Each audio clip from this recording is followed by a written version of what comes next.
تکبر تو انسان کو مٹا دیتا ہے، اور سب سے برا تکبر یہ ہے وہ عبادت کا ہے۔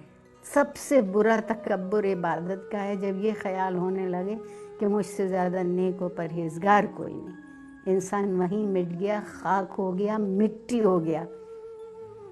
جو کوئی موتی تھا بھی اس کے پاس، اس کو بھی پامال کیا۔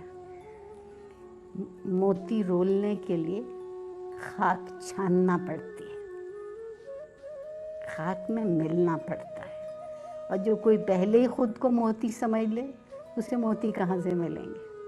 وہ تو ایک وہم و گمان میں زندہ ہے، اور اس کی زندگی گمان سے زیادہ نہیں ملیں گے۔ وہ تو ایک وہم و گمان میں زندہ ہے، اور اس کی زندگی گمان سے زیادہ نہیں ملیں گے۔ وہ تو ایک وہم و گمان میں زندہ ہے، اور اس کی زندگی گمان سے زیادہ نہیں۔ Please subscribe my channel and press the bell icon.